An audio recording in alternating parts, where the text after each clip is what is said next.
20 floors, one elevator ride, 90 feet of lobby, a journey that should take 45 seconds.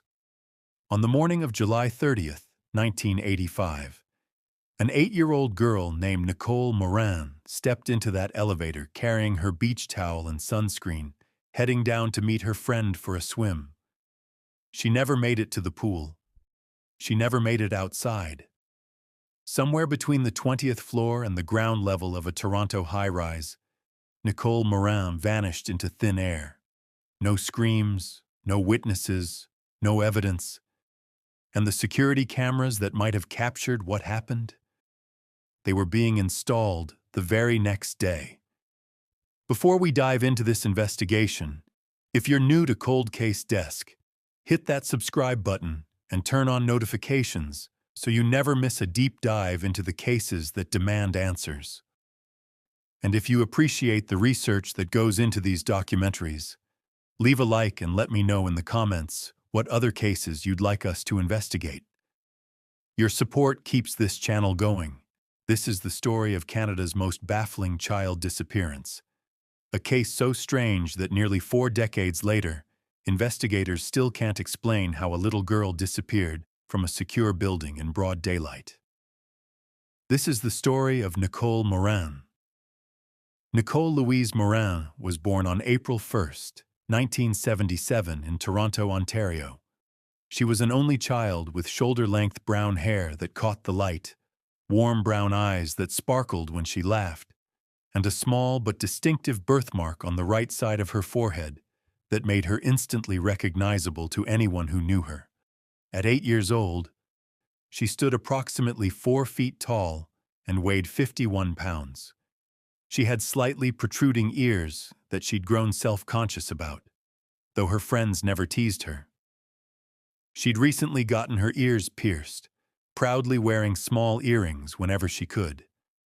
And when she smiled, which was often, you could see the gap between her 2 front teeth that her mother said gave her character. Friends and teachers at Wellsworth Junior School described Nicole as fun-loving and happy-go-lucky. She wasn't the loudest kid in class, but she wasn't shy either. She had plenty of friends. She loved playing outside, running around the neighborhood with other children from her building. She just finished 3rd grade and was enjoying what should have been a carefree summer vacation. Nicole lived with her mother, Jeanette Morin, in a penthouse apartment on the 20th floor of 627 the West Mall. The building was called Summit Royal, a 20-story condominium tower in the Etobicoke neighborhood of Toronto. Etobicoke at the time was a quiet, safe suburb where families felt comfortable letting their children play outside, where neighbors knew each other, where trust was the norm rather than the exception. Jeanette operated a home daycare from their apartment, watching several neighborhood children during the day. It meant their home was always lively, always filled with the sounds of children playing. Nicole helped sometimes, enjoying being the big kid among the younger ones. Nicole's father, Arthur Morin, everyone called him Art, was a truck driver who lived separately in Mississauga. He and Jeanette had been married for 12 years before separating, but Art remained deeply involved in his daughter's life. He was the kind of father who kept every card Nicole made him, who saved every piece of schoolwork, who showed up whenever she needed him.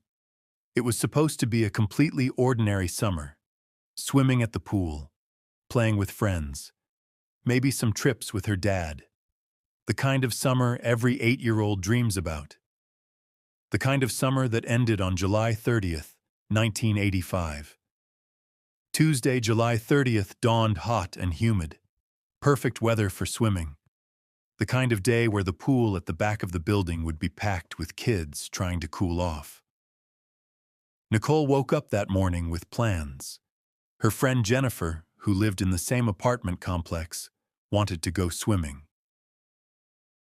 They'd arranged to meet up and head to the pool together. The morning passed normally. Jeanette was busy with the daycare children, keeping them entertained, making sure everyone was safe and happy. Nicole spent time in her room, gathering what she'd need for the pool. She had a plastic bag where she packed everything carefully. A white t-shirt to wear over her bathing suit, green and white shorts, suntan lotion because her mother always reminded her to protect her skin, her hairbrush because she hated how tangled her hair got after swimming, a peach-colored blanket to lie on, and her favorite purple beach towel. Around 10:30 in the morning, Nicole left the apartment briefly to get the mail from the lobby. It was a routine task, something she'd done many times before. The building had secure mailboxes in the lobby area.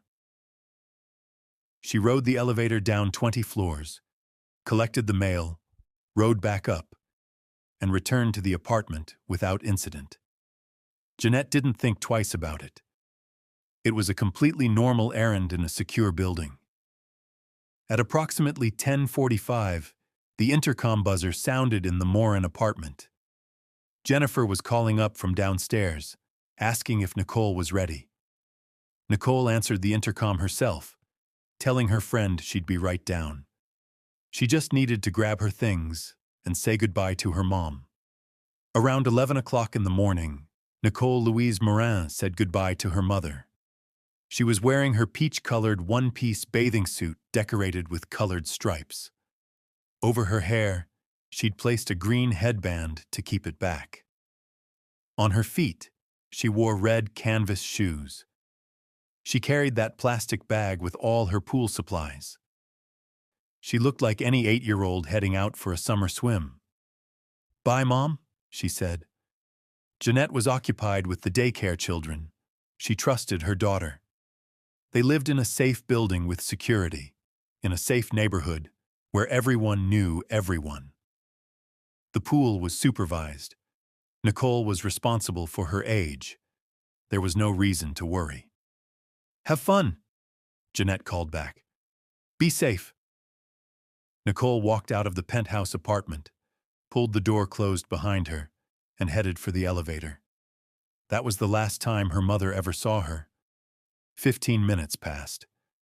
Jennifer was still waiting in the lobby. At 11:15, she buzzed the Morin apartment again through the intercom system. Where was Nicole? Why was she taking so long? Jeanette answered the buzzer, confused. What did Jennifer mean? Nicole had left 15 minutes ago. She should already be downstairs. Jennifer's voice came through the speaker, uncertain now, maybe slightly worried. No, Nicole hadn't come down. She hadn't shown up at all. Jeanette felt the first flutter of concern, but pushed it aside. Nicole must have gotten distracted. Maybe she'd run into another friend in the hallway or the elevator. Maybe she'd decided to go directly to the pool area at the back of the building, instead of meeting Jennifer in the lobby first. Maybe she was already at the pool, wondering where Jennifer was. These were the reassuring explanations parents tell themselves when something small feels off, but not yet wrong. Nicole was 8. She knew the building. She knew where she was going. Everything was fine. Jeanette returned to the daycare children. Hours passed. Noon came and went. 1 o'clock, 2 o'clock. By 3 o'clock in the afternoon, 4 hours after Nicole had walked out the door, Jeanette's concern had transformed into something else. Something cold and terrible that every parent fears but never truly believes will happen to them. She began searching. She called friends. She checked with neighbors. She went down to the pool herself. Had anyone seen Nicole? An 8-year-old girl in a peach bathing suit with a green headband? Anyone? No one had seen her.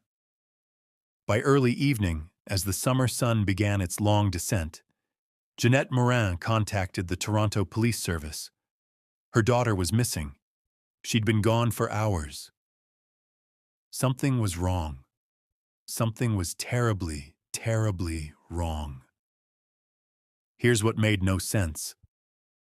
Here's what turned this from a missing child case into one of the most baffling mysteries in Canadian history.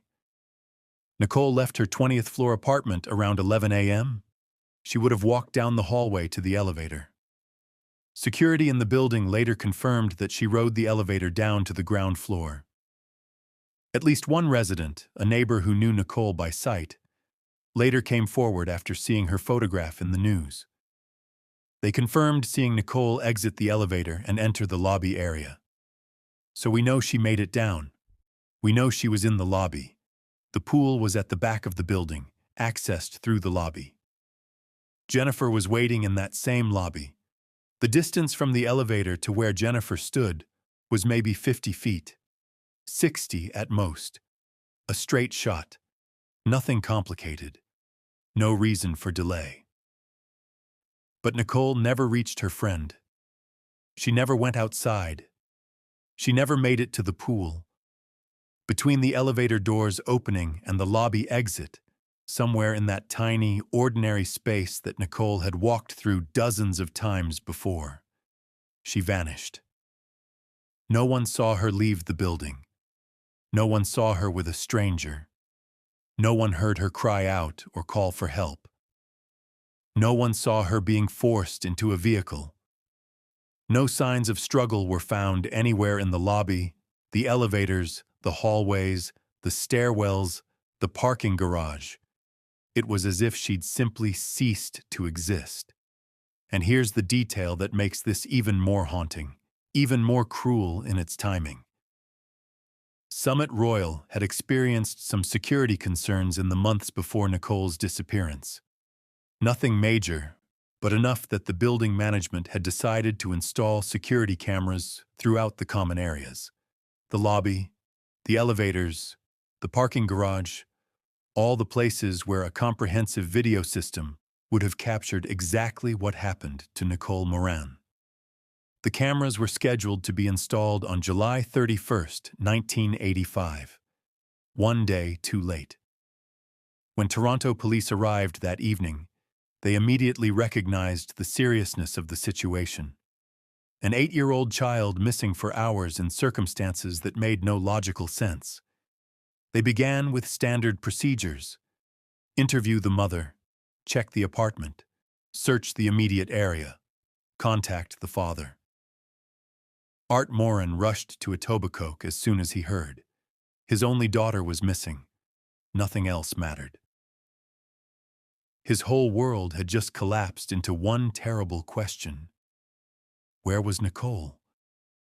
That first night, police searched the building. They knocked on doors. They interviewed residents. They checked stairwells, storage rooms, the parking garage, utility closets. They brought in tracking dogs, hoping Nicole's scent would lead somewhere, anywhere. The dogs tracked her to the lobby, confirming what the witness had already told them, but then the trail went cold. Just disappeared. By the following morning, it was clear this wasn't a case of a child who'd wandered off and gotten lost. This was something else, something darker.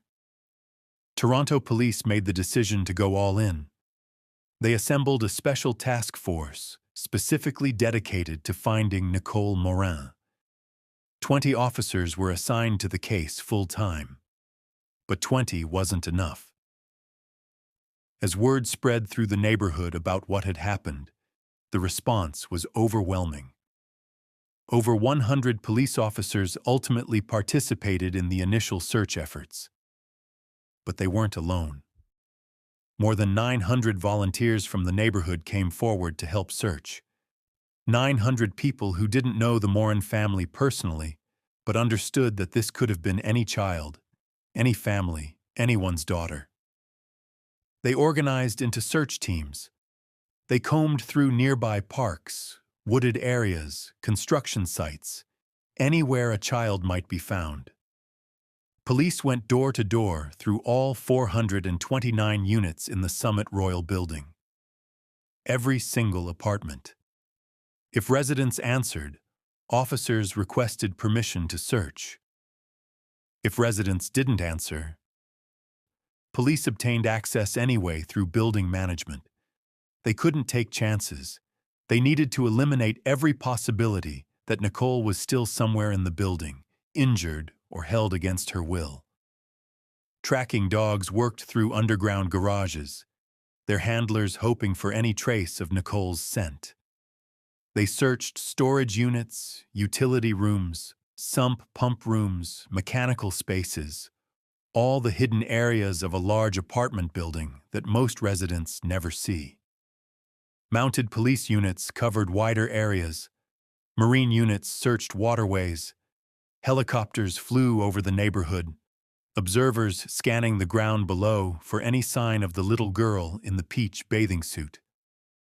Police set up roadblocks around the building, stopping vehicles, asking drivers if they'd seen anything unusual on the morning of July 30th. Were you in the area? Did you notice a child? Did you see anything that seemed off? Vehicles equipped with public address systems circulated through Etobicoke, broadcasting Nicole's description, asking anyone with information to come forward immediately. The first year of the investigation consumed an estimated 25,000 man-hours. The financial cost was approximately $1,800,000. The emotional cost was incalculable. Investigators interviewed 6,000 individuals, 6,000 people who might have seen something, heard something, known something.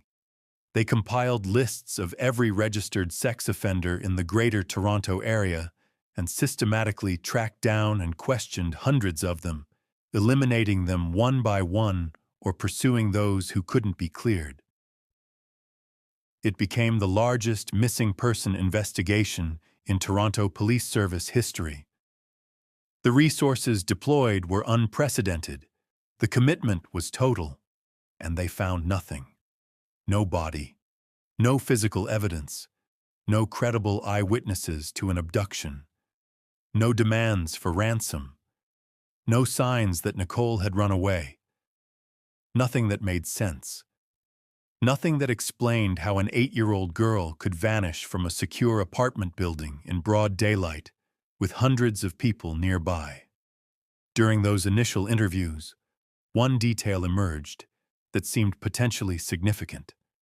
A neighbor came forward with information about something they'd seen on the 20th floor, Nicole's floor, shortly before she disappeared.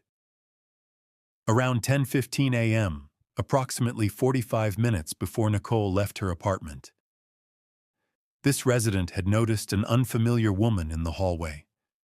The woman stood out because the neighbor didn't recognize her, and you tend to know your floor neighbors in an apartment building, especially in a penthouse level where there aren't many units. The woman was blonde. She was carrying a notebook. She appeared to be writing something down or making notes. When the neighbor noticed her, the woman didn't make eye contact, didn't say hello, didn't explain what she was doing there. She just continued whatever she was doing and then left. Was this connected to Nicole's disappearance? The timing suggested it might be. But who was this woman? What was she doing on the 20th floor? Why was she taking notes? Police released a public appeal, asking the blonde woman with the notebook to come forward, even just to be eliminated from the investigation. They emphasized that she might have seen something important without realizing it. Maybe she'd noticed a suspicious person in the building. Maybe she'd seen Nicole in the hallway or near the elevator. Any information could be crucial. The woman never came forward. She was never identified. To this day, no one knows who she was or why she was on Nicole's floor that morning. During their search of Nicole's belongings, investigators found something that sent a chill through everyone who saw it. A note, written in Nicole's childish handwriting. The words were simple but ominous. "I'm going to disappear." Had Nicole been planning to run away? Had she known something was going to happen? Was this a warning sign that everyone had missed? Police analyzed the note carefully. They consulted with child psychologists. They showed it to Jeanette, who remembered when Nicole had written it. It hadn't been recent. Nicole had written that note months earlier, long before July 30th, and the context mattered. Nicole loved games. She loved playing make-believe. She and her friends would sometimes play games where they'd pretend to disappear and reappear, where they'd hide and seek, where they'd create elaborate stories about adventures and mysteries. The note appeared to be from one of those games, the imaginative musings of an 8-year-old who liked to pretend. Investigators ultimately determined the note was unrelated to her disappearance. It was a tragic coincidence, the kind of detail that seems significant in hindsight, but was truly innocent when it was written. But it showed how desperate police were for any clue, any explanation, anything that could point them in the right direction. The Special Task Force remained active for 9 months. 9 months of following leads that went nowhere. 9 months of tips called in by well-meaning citizens who thought they'd seen Nicole somewhere. In another city, in another province, in a shopping mall or restaurant or park. Every tip was investigated. Every single one. And every single one ultimately proved to be a case of mistaken identity or wishful thinking. Lead investigators on the case included Sergeant Tony Warr, who had 5 years of experience in the homicide squad at the time. He later rose to the rank of superintendent, but he never forgot the Nicole Morin case. Years later, he reflected on lessons learned from those difficult months. The importance of staying focused on the crime scene area, the necessity of being on top of things instantly, not waiting even a day to deploy maximum resources. His partner, Staff Sergeant Jim Jones, spent weeks working from the basement of 22 Division, coordinating tips and leads, following up on every fragment of information that came in. But one critical mistake became apparent only in hindsight. The homicide squad wasn't officially brought into the investigation until a week after Nicole vanished. That week was spent treating this as a missing person case, not a presumed abduction or homicide. 7 days of potentially crucial early investigation, conducted without the specialized expertise that homicide detectives bring. That delay would influence how Toronto police handled missing children cases from that point forward. It would change protocols. It would shape future investigations. But for Nicole Morin, the lesson came too late. As the investigation progressed, police developed a working theory about what likely happened to Nicole. It wasn't based on hard evidence, because there was no hard evidence. It was based on the absence of evidence, on what didn't happen as much as what did. Nicole didn't run away. 8-year-olds who run away don't vanish completely. They turn up somewhere. They're seen. They need food, shelter, help. Nicole had no reason to run away. She was happy at home. She was looking forward to swimming with her friend. She packed her beach bag with all the right supplies. These aren't the actions of a child planning to flee. No ransom demand ever came. This wasn't a kidnapping for money. The Morins weren't wealthy. There was no reason to target them specifically. All family members were thoroughly investigated and completely cleared. Art Morin, Jeanette Morin, extended family, family friends. Everyone close to Nicole was eliminated from suspicion through alibis, polygraph tests, and simple logical deduction. This wasn't a family abduction or a custody dispute gone wrong.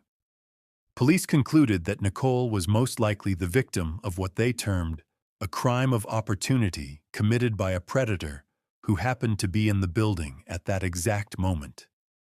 Someone who saw an 8-year-old girl alone in the lobby. Someone who acted quickly, impulsively, perhaps even surprised by their own actions. Someone who took advantage of those few seconds when no one was watching. But this theory raised its own questions. How did this predator get Nicole out of the building without being seen? How did they prevent her from screaming or fighting? How did they move so quickly that even Jennifer, waiting in that same lobby, noticed nothing? And most chillingly, who was this person? Were they a resident of the building? A visitor? A maintenance worker? A delivery person? Someone who had access to areas regular residents didn't? Or just a stranger who walked through the lobby at exactly the wrong moment? The answer to these questions has never been found. Art Morin's response to his daughter's disappearance was immediate and total. He quit his job as a truck driver. Finding Nicole became his full-time occupation, his only occupation. Nothing else mattered. He set up a dedicated office space where he could coordinate his own search efforts. He raised money to hire private investigators, though police quietly discouraged this, warning him that many private investigators would take his money and deliver nothing. He didn't care. He had to do something. He couldn't just sit and wait. Art traveled across Canada following tips and rumors. Someone thought they'd seen Nicole in Vancouver. He went to Vancouver. Someone reported a girl matching her description in Montreal. He went to Montreal. A psychic claimed to have a vision about Nicole being in the United States. Art crossed the border, searching. He never found her, but he never stopped looking. Jeanette's grief manifested differently, but was no less consuming. She remained in the penthouse apartment for years, unable to leave the place where she'd last seen her daughter. What if Nicole came back? What if she needed her mother and couldn't find her because they'd moved? She consulted psychics, desperate for any information, any hope, even information that came from sources police didn't consider credible. She clung to the possibility that Nicole was alive somewhere, maybe taken by someone who wanted a child, maybe being raised under a different name, maybe one day finding her way home. Friends described how the disappearance aged Jeanette rapidly. The woman who'd been energetic and fun-loving, who'd run a successful daycare, who'd been the kind of mother who sang and played with children, became withdrawn and grief-stricken. She suffered from depression and anxiety. Every July 30th was unbearable. Every birthday that passed without Nicole there to celebrate it was another wound that never healed. Art and Jeanette briefly reconciled after Nicole vanished, brought together by shared grief and desperate hope. But the trauma was too great. They permanently separated in 1987.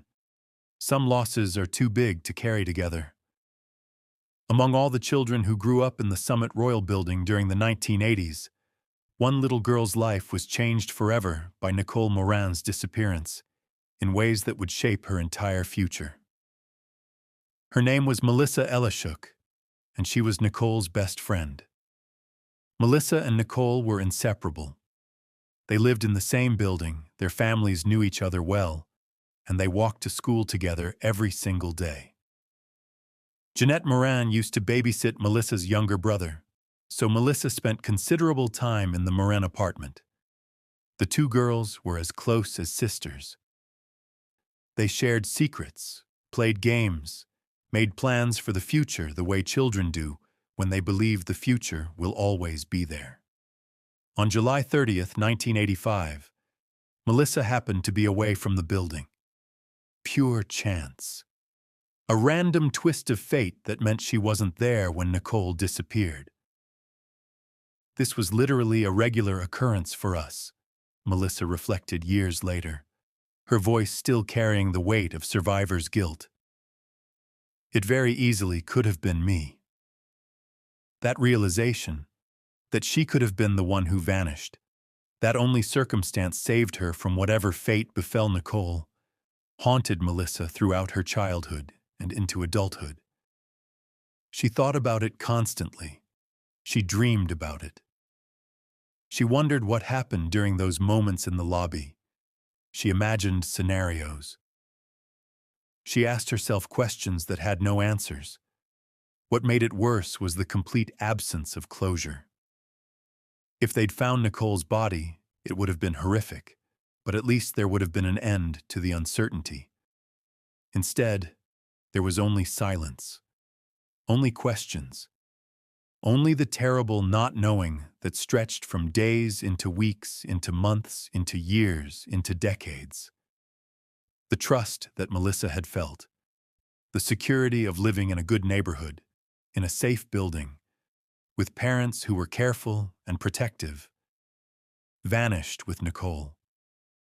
The world Melissa thought she knew, where children were safe if they followed the rules, where bad things happened to other people in other places, proved to be an illusion. Bad things could happen anywhere, to anyone. Even to your best friend, standing in the lobby of your building in the middle of the morning. This profound loss of innocence shaped everything that came after. Melissa Etobicoke made a decision as she grew older. She wanted to help people like Nicole. She wanted to be someone who could make a difference in cases like this. She wanted to be the person who might bring answers to a family living in agony. She joined the Toronto Police Service, and she stayed for 21 years, her entire career directly influenced by what happened to her childhood best friend.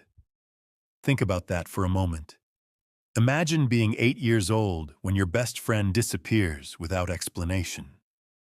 Imagine growing up with that loss, that confusion, that absence of answers. And then imagine dedicating your adult life to an organization that exists to solve exactly those kinds of cases. Melissa became the officer she wished had been able to find Nicole. She became someone who understood in her bones what families of missing persons endure. The waiting, the false hope, the crushing disappointment when leads don't pan out, the exhaustion of living in limbo, unable to move forward but unable to let go. She kept a photograph negative of Nicole among her personal belongings. Not a printed picture, but the actual negative.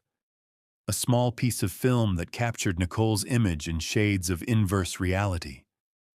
Light where there should be shadow. Shadow where there should be light. A perfect metaphor for a life interrupted, a childhood inverted, a friendship preserved only in memory. When interviewed about Nicole's case at various anniversaries over the years, Melissa spoke with the careful precision of someone trained in police work, but with an underlying emotion that couldn't be completely hidden. This wasn't just another case to her. This would never be just another case. "I've never lost hope that she is alive," Melissa said during one interview, choosing her words carefully. "Is it possible that she's not? Yeah, it's possible. But I would rather know one way or another." That's the terrible bargain faced by those who love someone missing. Hope keeps you going, but hope also prevents healing. Closure would hurt beyond measure, but closure would also free you to grieve properly, to mourn, to eventually remember the person as they were, rather than being forever trapped in the moment they disappeared. Melissa wanted Nicole to be alive, but more than that, she wanted to know. After 40 years of uncertainty, knowledge, even terrible knowledge, would be a form of mercy. In July 2025, Toronto police held a press conference to mark the 40th anniversary of Nicole Morin's disappearance. 40 years, 4 decades, an entire lifetime for some people. Long enough that many officers who worked the original case had retired or passed away. Long enough that witnesses from 1985 were now elderly. Long enough that Nicole herself, if alive, would be a 48-year-old woman with a life Melissa and her family knew nothing about. Melissa Etobicoke stood at that press conference, No longer the 8-year-old who'd lost her best friend, but a mature woman who'd spent her career in law enforcement. She made a direct, emotional appeal to anyone watching or listening. "If you think that you may be Nicole," she said, her voice steady despite the emotion behind the words, "if you don't know what your past is, I would encourage you to come forward, because we do have ways of verifying." This was directed at a specific possibility that investigators hadn't ruled out. What if Nicole had been abducted by someone who wanted to raise a child? What if she'd been taken far away, given a new name, raised with a false history? What if she'd grown up never knowing she was stolen, never knowing her real name, never knowing that her real parents and her real best friend had spent 40 years looking for her? It happens. Children who are abducted young sometimes have false memories implanted. They're told their parents died or didn't want them, or that they're living with grandparents or aunts and uncles. They grow up with a nagging sense that something doesn't fit, but without concrete information, they have no way to investigate their own origins. Melissa continued, "I truly loved the 8-year-old Nicole. I would give anything to meet the 48-year-old Nicole. Consider what she was saying. Not I miss my friend. Not I remember the girl she was. But I would give anything to meet the woman she became." An acknowledgement that if Nicole survived, she's lived an entire life that Melissa wasn't part of. She's had experiences, relationships, maybe a career, maybe a family of her own. She's become someone that 8-year-old Nicole would have grown into, shaped by whatever circumstances she's lived through. The appeal was a message in a bottle thrown into an ocean of uncertainty. Would it reach the person it was meant for? Would Nicole, if she's alive, happen to see this news coverage? Would she recognize her own face in the age-progressed images? Would something click in her mind, some buried memory, some sense of truth? 40 years later, they're still hoping she will. Child psychologists who study the impact of traumatic events on young people have documented how profoundly affected children are when a peer disappears or is harmed. It's different from losing an elderly grandparent to illness or even losing a parent in an accident. Those losses are tragic, but they fit into frameworks children can understand. Old people die. Accidents happen. But when a child your own age simply ceases to exist with no explanation, it breaks something fundamental in how you see the world. It destroys the illusion of safety. It teaches you that terrible things can happen for no reason. It shows you that adults, parents, police, the systems we trust, aren't always able to protect us. Children who lose friends this way often develop anxiety disorders.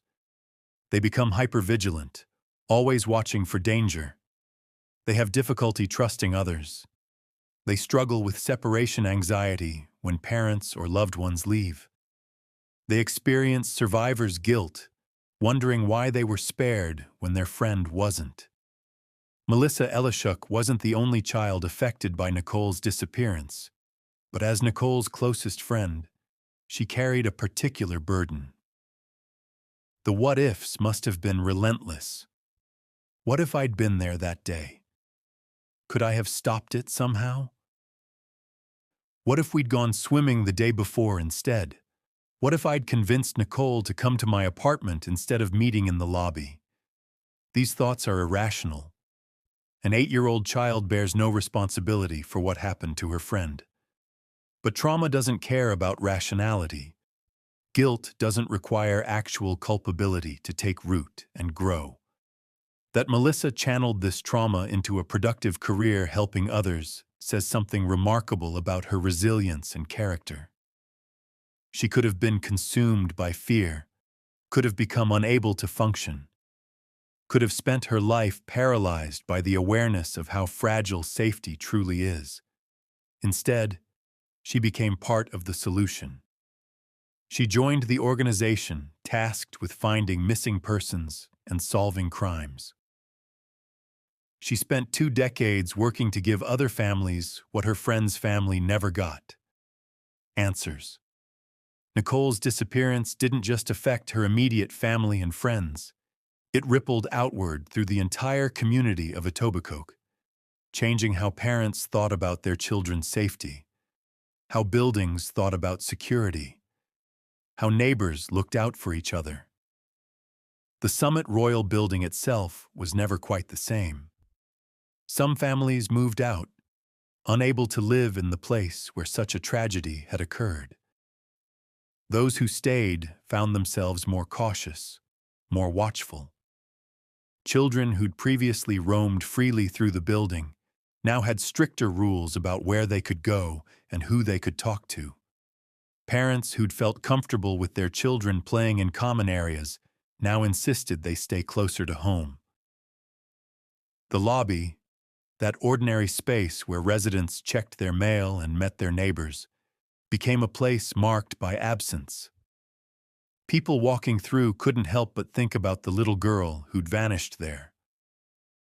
Some residents avoided the space entirely when possible, taking stairs instead of elevators, using side entrances rather than the main doors.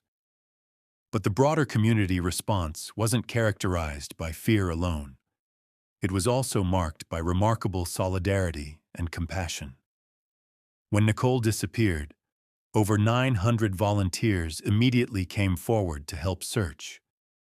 These weren't all personal friends of the Morin family. Most were strangers who simply understood that a child in their community was missing and they needed to help. They formed search teams and combed through parks. They distributed flyers throughout the neighborhood. They organized vigils and awareness campaigns. They donated money to help fund the family's private investigation efforts. They showed up again and again whenever there was a search or an appeal or an anniversary event. Toronto Crime Stoppers made Nicole's case its first major public campaign, establishing protocols and procedures that would be used for decades to come. They set up dedicated tip lines and established the $100,000 reward for Nicole's safe return, a reward that remains active to this day, 40 years later. Child Find Ontario coordinated media campaigns to keep Nicole's case in the public eye. They arranged for her image to appear on gas station television screens at Esso stations throughout Ontario. They worked with Rogers Cable to include Nicole's photograph on billing envelopes that went out to hundreds of thousands of customers. They partnered with the Toronto Transit Commission to display Nicole's information on screens in subway stations. They even coordinated with trucking companies to place her image on transport trucks that would carry her face across the country. The Toronto Star printed 6,000 posters featuring Nicole's photograph and description. Police commissioned 3,000 watercolor sketches that were distributed to law enforcement agencies across Canada and the United States. These weren't just bureaucratic gestures.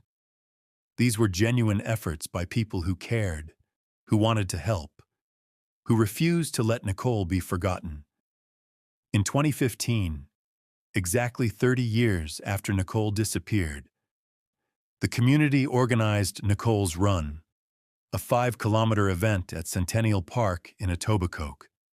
Dozens of people participated, running together to honor Nicole's memory and raise money for the Canadian Centre for Child Protection.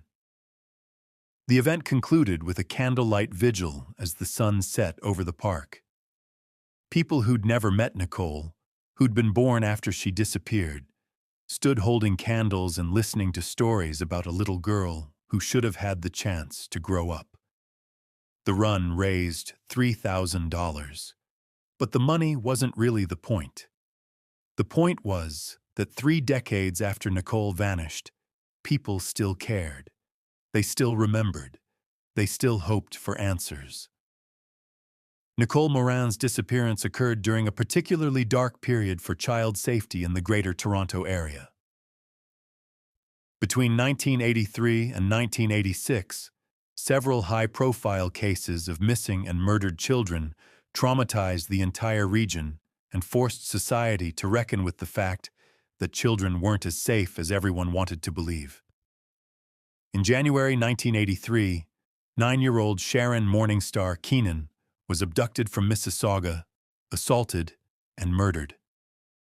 Her killer, Dennis Melvin Howe, fled before he could be arrested and has never been found. He remains on Canada's most wanted list more than 40 years later. In October 1984, 9-year-old Christine Jessop disappeared from her home in Queensville, Ontario. Her body was found 3 months later. A man named Guy Paul Morin was wrongfully convicted of her murder and spent years in prison before DNA evidence exonerated him. The actual killer wasn't identified until 2020, when advanced DNA technology finally pointed to Calvin Hoover, a man who died by suicide in 2015. In July 1986, 11-year-old Alison Parrott was lured from her Toronto home by someone posing as a photographer. She was assaulted and murdered. Her killer, Francis Carl Roy, wasn't caught until 1999.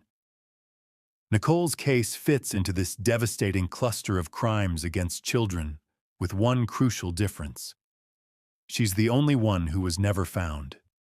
No remains, no crime scene, no physical evidence that investigators could analyze, just absence. These cases collectively changed how Canadian society approached child safety. Parents who'd previously allowed their children significant freedom, playing outside unsupervised, walking to school alone, exploring their neighborhoods, began imposing much stricter rules and supervision. Schools implemented new safety protocols. Children were taught to be wary of strangers, to never accept rides from people they didn't know, to scream and run if anyone tried to grab them. The phrase stranger danger became part of every child's vocabulary. Alison Parrott's mother, Leslie Parrott, channeled her grief into action. In 1987, she founded Stay Alert, Stay Safe, which became Canada's first national street-proofing program for children. The program taught kids practical safety skills while acknowledging that fear alone wasn't the answer. Children needed to be informed and empowered, not terrified. Building security changed too. The installation of security cameras, which should have been in place when Nicole disappeared, became standard practice. Buzzer systems were upgraded. Access to common areas was more carefully controlled. The idea that apartment buildings were inherently safe spaces where neighbors looked out for each other was replaced by a more suspicious, cautious approach. These changes were necessary. They've undoubtedly prevented some tragedies, but they also represented a loss of innocence for an entire generation. The world of the early 1980s, where 8-year-olds could meet friends in the lobby and head to the pool without parents considering it risky, gave way to a world of constant vigilance and fear. Nicole Morin's disappearance contributed to that transformation, and Melissa Elishuk, living through it as a child, absorbed these lessons at the deepest level. The friend who disappeared, the world that suddenly felt dangerous, the understanding that bad things happen even when you're careful, even when you're in a safe place, even when you follow all the rules. Is it any wonder she became a police officer? Is it surprising that she dedicated her career to preventing what happened to Nicole from happening to others? There's a particular kind of pain that comes with unsolved cases, especially when the victim is a child. Solved cases, even when the outcome is tragic, provide closure. Families can grieve properly. They can hold funerals. They can process their loss through the stages of grief that psychologists have documented. But unsolved cases trap families in a perpetual state of limbo. They can't grieve fully because grief requires accepting loss. And how can you accept something that isn't confirmed? They can't move forward because moving forward feels like abandoning hope. They can't move backward because the past has been destroyed by the absence of answers. This was the reality for Art and Jeanette Morin, for Melissa Elishuk, for everyone who loved Nicole. Every knock on the door could be news. Every phone call could be the call they've been waiting for. Every anniversary, every birthday, every July 30th brings a fresh wave of pain mixed with desperate hope that this will be the year they finally learn what happened. Melissa's decision to become a police officer was, in part, a decision to live with unsolved cases professionally. She knew what families were going through because she'd lived it herself. She understood the importance of treating every missing person case with urgency and compassion. She knew that behind every file, every case number, every investigation was a family trapped in the same nightmare her friend's family couldn't escape. The work takes a toll. Police officers who specialize in missing persons and homicides have higher rates of burnout, secondary trauma, and stress-related health problems than officers in many other units. They carry the weight of cases they can't solve. They think about victims even when they're off duty. They struggle with the knowledge that someone got away with a terrible crime, that a family remains in agony, that justice hasn't been served. Melissa did this work for 21 years. 21 years of carrying not just her own trauma from Nicole's disappearance, but the trauma of countless other families facing similar situations. 21 years of working cases, following leads, conducting interviews, writing reports, testifying in court. 21 years of being the officer she wished had existed for Nicole. That level of dedication, born from childhood trauma and sustained through an entire career, represents something profound about the human capacity to transform pain into purpose. When Melissa speaks about Nicole, she talks about the 8-year-old she knew, the girl who was her best friend, the child who laughed and played and had the rest of her life ahead of her.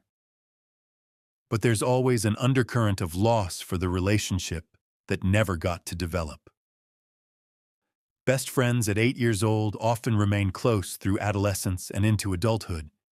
They're there for each other's first crushes, first heartbreaks, graduations, weddings, births of children. They grow up together, their friendship deepening and maturing as they navigate life's challenges side by side. Melissa never got to have that with Nicole. Their friendship was frozen at 8 years old. She never got to see what kind of teenager Nicole would have become, what her interests and passions would have developed into. Never got to support her through the awkwardness of middle school or the drama of high school. Never got to celebrate with her when she achieved her goals or comfort her when things went wrong. All those experiences that define a lifelong friendship, they were stolen along with Nicole herself. Melissa had to grow up without her best friend. She had to navigate adolescence and young adulthood alone, or with other friends who could never quite fill the Nicole-shaped hole in her life. She had to mark milestones, turning 16, graduating high school, starting college, getting her first real job, joining the police force, without being able to share them with the person who'd once been her closest companion. And every achievement, every milestone, probably came with a shadow of guilt. Why do I get to experience this when Nicole doesn't? Why am I here and she isn't? What would she think of the person I've become? These are the unspoken losses that accompany cases like Nicole's. Not just the obvious loss of the victim, but all the secondary losses that ripple outward. The friendships that never matured. The experiences that were never shared. The futures that were never realized. When Melissa said she would give anything to meet the 48-year-old Nicole, she was expressing a wish for the impossible. She wanted back not just her friend, but all the years of friendship they should have had. She wanted to know who Nicole became, what her life was like, what they'd talk about now as middle-aged women looking back on their childhood together. She wanted the chance to say, "Remember when we were 8? Remember when we lived in the same building? Remember when we walked to school together every day? Remember how we used to plan what we'd do when we grew up? Remember when everything was ahead of us and life felt safe?" But she can't have that conversation. Not yet. Maybe not ever. And that absence, that silence where a lifelong friendship should have been, is its own kind of tragedy. In the immediate aftermath of Nicole's disappearance, as the special task force worked around the clock and volunteers combed through parks and wooded areas, another phenomenon began that would characterize this case for decades: the psychic tips. Someone always claims to have visions when a child goes missing. Sometimes they're well-meaning people who genuinely believe they have intuition about what happened. Sometimes they're attention seekers who want to feel important. Sometimes they're mentally ill individuals who can't distinguish between their imagination and reality. And sometimes, rarely, they're connected to the crime itself and use claimed psychic visions as a way to insert themselves into the investigation. Nicole Morin, desperate for any information about her daughter, consulted multiple psychics over the years. One claimed Nicole was alive and living in Western Canada. Another said she'd been taken to the United States. A third insisted Nicole's body was hidden in a specific wooded area north of Toronto. Police investigated these tips when they could be made specific enough to follow up on. They searched areas that psychics identified. They pursued leads about Nicole being spotted in distant cities. Every single one led nowhere. The problem with psychic tips is that they're unfalsifiable. When a search of the area the psychic identified turns up nothing, the psychic simply claims they were slightly wrong about the location, or that the body has been moved, or that they're picking up spiritual residue rather than physical reality. There's always an explanation for why their vision didn't match reality, which means there's no way to definitively prove they're wrong, and therefore no way to stop them from generating more useless tips that consume investigative resources. For families like the Morins, though, these tips represent hope. When you have nothing else, no evidence, no witnesses, no leads, even a psychic's vision can feel like something to hold on to. It's action instead of helplessness. It's possibility instead of despair. Police generally approached psychic tips with professional skepticism while still showing compassion for families who believed in them. They knew from experience that psychics had never solved a major case. But they also knew that dismissing these tips outright would alienate families who were already traumatized and might cause them to stop cooperating with the investigation. It was a delicate balance. Respect the family's need for hope, while not wasting resources chasing phantoms. Follow up on tips that seemed remotely credible while gently steering families toward more evidence-based investigative approaches. None of the psychic tips in Nicole's case led anywhere, but they consumed time, energy, and emotional bandwidth that could never be recovered. In 1988, 3 years after Nicole disappeared, Toronto police received surprising information. A 41-year-old American man named Lovie Lee Riddle had confessed to the crime. Riddle wasn't a suspect they'd been pursuing. He wasn't someone with connections to Toronto or the Summit Royal Building. He simply walked into a police station and told investigators he knew what had happened to Nicole Morin because he'd done it. This should have been the break investigators had been waiting for. A confession. Someone taking responsibility. The possibility of finally getting answers. But confessions in high-profile cases are tricky. Some people confess to crimes they didn't commit for complicated psychological reasons. They want attention. They want to feel important. They have mental health issues that make them confuse reality and fantasy. They've convinced themselves through obsessive thinking about a case that they actually did it. Police had to investigate Riddle's confession carefully. They interviewed him extensively, asking for details only the actual perpetrator would know. They checked his whereabouts on July 30th, 1985. They looked for any connection, no matter how tenuous, between Riddle and Nicole or her family or the Toronto area. The investigation didn't produce evidence to support the confession. Riddle's story didn't hold up under scrutiny. He couldn't provide details that matched the actual circumstances of Nicole's disappearance. His timeline didn't make sense. His claimed whereabouts couldn't be verified. Ultimately, police concluded that Riddle's confession was false. He hadn't abducted Nicole Morin.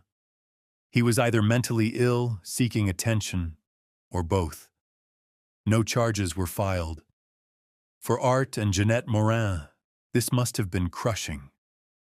3 years of waiting, of hoping for answers, and then someone confesses, only for that confession to be determined false. It's almost worse than no confession at all. It's hope raised and then destroyed. But false confessions are surprisingly common in famous unsolved cases. The Black Dahlia murder in Los Angeles attracted dozens of false confessors. The Zodiac killer case in California generated hundreds of people claiming responsibility. High-profile child abductions almost always attract individuals who confess to crimes they didn't commit. It's another phenomenon that investigators have to navigate. They can't ignore confessions because occasionally they're real, but they can't devote massive resources to investigating every false confessor either. They need protocols to quickly determine credibility and move on when someone's story doesn't check out. The Riddle confession consumed investigative time and emotional energy, but ultimately added nothing to understanding what really happened to Nicole. In 2001, 16 years after Nicole vanished, investigators tried a new approach to keep the case in the public eye. They commissioned age-enhanced photographs showing what Nicole might look like as a young woman in her mid-20s. Age progression is part science, part art. Forensic artists use knowledge of how faces typically change from childhood to adulthood, how bone structure develops, how features mature, how genetics influence aging patterns. They look at photographs of the missing person's parents and siblings to see what family resemblance might suggest. They create images that are educated guesses, not perfect predictions. But that gives the public something more recent to look for than an 8-year-old's school picture. Nicole's age-progressed photos were distributed to over 1,000 Crime Stoppers programs across 17 countries. The logic was simple. If Nicole had been taken far away, if she was alive somewhere under a different identity, maybe someone in another country would recognize her face. Tips came in from across North America and Europe. People reported seeing young women who resembled the age-progressed images. Each tip had to be investigated. Each one required contacting law enforcement in other jurisdictions, tracking down the women who'd been identified, verifying their identities and backgrounds. None of them were Nicole. But the most intriguing international lead came in 2004, 19 years after Nicole disappeared. A Belgian organization called Fondation Princesses de Croix at Massimo Lancelotti specialized in identifying victims of child sexual abuse by analyzing photographs and videos seized from pedophile networks. They used biometric analysis techniques to match faces across different images, different ages, different contexts. The organization announced they'd found a tentative match. They believed Nicole's facial features matched images of a young woman in materials seized from a pedophile network based in Zandvoort, Netherlands. The network had been distributing child sexual abuse material internationally, and the victims' identities were mostly unknown. If this match was real, it suggested Nicole had been taken by a predator involved in organized abuse and trafficking. It meant she might have survived into young adulthood. It meant she might still be out there somewhere. Toronto police worked with Dutch authorities to investigate the potential connection. They examined the images the Belgian organization had flagged. They reviewed case files from the Zandvoort investigation. They pursued every possible angle. The lead went cold. The biometric match wasn't conclusive enough to definitively say the young woman in those images was Nicole. Without more evidence, DNA, fingerprints, other identifying marks, there was no way to prove identity. And the victims in the Zandvoort material were spread across multiple countries, their identities obscured, their whereabouts unknown. Did the Belgian organization actually find Nicole in those photographs? Or was it a case of seeing what they wanted to see, finding patterns that looked like matches but were actually coincidental? Without definitive proof, the question remains unanswered. For Art Morin, this lead must have been particularly difficult. The idea that his daughter might have survived, but survived into a life of abuse and exploitation, that's a form of hope mixed with horror that's almost unbearable to contemplate. Would it be better to discover she died quickly in 1985? Or better to find her alive, but traumatized after decades of abuse? There's no good answer to that question. There's only the terrible reality that not knowing is its own kind of torture. In 2014, Toronto police received information about an anonymous tip that had originally been reported to the Ontario Provincial Police nearly 30 years earlier. Someone had called in a tip suggesting Nicole's body might be buried in a wooded area in Springwater Township, a rural area about 20 kilometers north of Barrie, Ontario. Why did this tip take 30 years to reach Toronto police? Why was it originally reported to the OPP instead of Toronto? Why did no one follow up on it at the time? The answers to these questions aren't entirely clear, suggesting either miscommunication between law enforcement agencies or the tip being deemed not credible at the time. But in 2014, someone decided the tip was worth following up on. Maybe it was the advancement of search technology. Maybe it was renewed focus on the case as its 30th anniversary approached.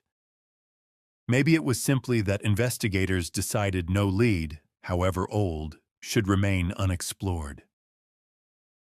An extensive search was organized. 10 officers from the Ontario Provincial Police joined 28 officers from Toronto Police Service. They brought in specially trained cadaver dogs, whose handlers believed could detect human remains even decades after death if the bodies hadn't been removed or completely decomposed. The search team descended on Springwater Township and worked through dense woods for 2 full days. The area was remote, the kind of place where someone could potentially hide a body without being observed. If the anonymous tip was accurate, this could finally be the break that gave the Morin family the closure they desperately needed. The dogs searched. The officers combed through undergrowth. They used ground-penetrating radar to look for disturbances in the soil that might indicate a burial site. They documented everything meticulously, knowing that if they found remains, the site would become a crime scene requiring careful preservation of evidence. They found nothing. No remains. No evidence that anyone had ever been buried there. The anonymous tip, like so many others before it, led nowhere. But here's what's significant about this search. It happened at all.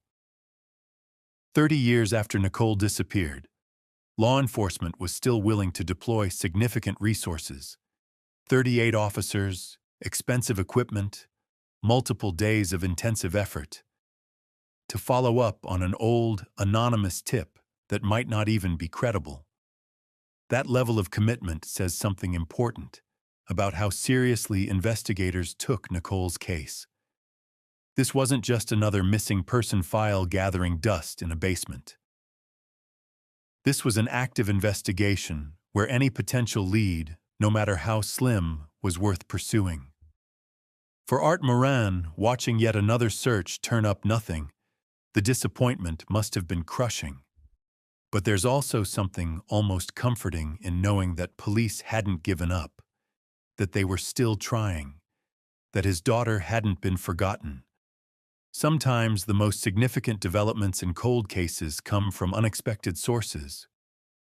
Witnesses who were children at the time of a crime, who didn't understand what they saw or were too frightened to come forward.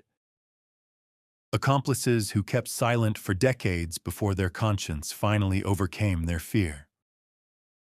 Family members who suspected something but couldn't bring themselves to betray a relative until years or decades later. In 2020, 35 years after Nicole disappeared, a woman came forward with information she'd kept secret since she was 12 years old. On July 30th, 1985, this woman, then a child, claimed she saw Nicole with a man in a West End Etobicoke park. The man was someone she recognized because he had previously molested her. The trauma of that abuse, combined with fear of her abuser and confusion about what she'd witnessed, kept her silent for more than 3 decades. Child sexual abuse often operates in silence. Abusers rely on their victims' shame, fear, and lack of understanding to prevent disclosure. They threaten children. They manipulate them into believing the abuse is somehow their fault. They leverage power dynamics that make speaking up feel impossible. This witness carried the dual trauma of her own abuse and the terrible knowledge that she might have seen Nicole shortly before something awful happened to her. The guilt of not speaking up at the time likely compounded her existing trauma. But trauma also affects memory and decision-making in complex ways. Children who've been abused often struggle to process and report even their own victimization, let alone potentially related events. By 2020, the witness was an adult with more resources and support. She'd likely received therapy. She'd gained distance from her childhood abuse. She'd reached a point where she could finally speak about what happened. Her information was significant enough that police took it very seriously. If she'd actually seen Nicole with her abuser on the day of the disappearance, it could be the lead investigators had been waiting for. It could identify a suspect. It could explain what happened. It could finally crack a case that had remained impenetrable for 35 years. The witness identified the park, where she claimed to have seen Nicole. She described the man she'd seen Nicole with, the same man who'd abused her. Police began investigating this individual thoroughly. Had he lived in the area in 1985? Did he have access to the Summit Royal Building? Was there any connection between him and the Morin family? Did his timeline match the circumstances of Nicole's disappearance? The investigation is still ongoing, and police haven't publicly disclosed many details, likely because naming the individual without sufficient evidence could be legally problematic. But the fact that this lead is still being actively pursued 40-plus years after Nicole vanished suggests investigators believe it has real potential. Based on the 2020 witness statement, a volunteer organization called Please Bring Me Home decided to conduct their own search in an undisclosed Etobicoke park in 2022. Please Bring Me Home is an independent group that uses volunteer efforts, donated equipment, and specialized search dogs to assist families of missing persons. They work cases that law enforcement may not have the resources to actively search anymore, and they coordinate with police to ensure any evidence they find is handled properly. For Nicole's case, they brought in 2 highly trained cadaver dogs from Black Track's K9 Corporation. Cadaver dogs are remarkable animals trained to detect the scent of human decomposition even decades after death, even if remains have been moved or buried deep underground. They're not infallible. They can alert on animal remains or other sources that produce similar scents, but they're one of the best tools available for this type of search. The search team worked systematically through the area identified by the 2020 witness. The dogs explored sections of the park, their handlers watching carefully for any behavioral changes that might indicate they detected something, and both dogs alerted. In specific areas of the park, both dogs showed behaviors indicating they detected the scent of human remains. This was potentially huge. For the first time in nearly 4 decades, there was physical evidence, or at least a strong indication of physical evidence, related to Nicole's disappearance. Police and the volunteer organization arranged for careful excavation of the areas where the dogs had alerted. They brought in forensic anthropologists. They documented everything meticulously. They dug carefully, knowing that if remains were found, the site would be a crime scene requiring preservation of any potential evidence. The excavation found nothing conclusive. No confirmed human remains. No skeletal fragments that could be identified as Nicole. No clothing or personal items that matched what she'd been wearing. So what had the dogs alerted on? There are several possibilities. Sometimes dogs alert on very old burials, remains that have completely decomposed, leaving only trace scents in the soil. Sometimes they alert on animal remains that share chemical similarities with human decomposition. Sometimes environmental factors create scents that mimic what they're trained to detect. Or sometimes they correctly identify that remains were once there, but have since been moved or completely decomposed beyond any physical recovery. The excavation not finding anything doesn't necessarily mean the dogs were wrong. It might mean that if Nicole was buried there, the burial was decades ago. The remains have fully decomposed, and there's simply nothing left to find except chemical traces in the soil.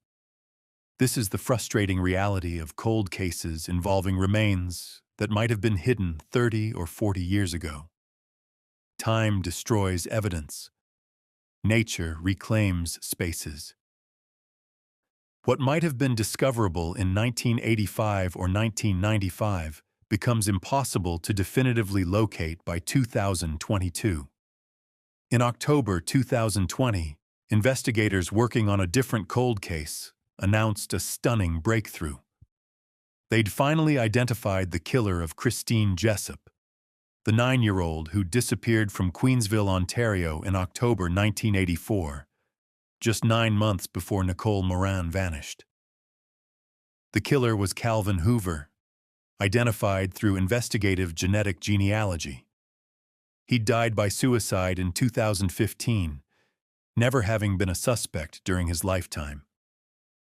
DNA evidence from Christine's clothing, combined with family tree analysis using DNA databases, led investigators to Hoover's genetic profile with certainty that approached 100%.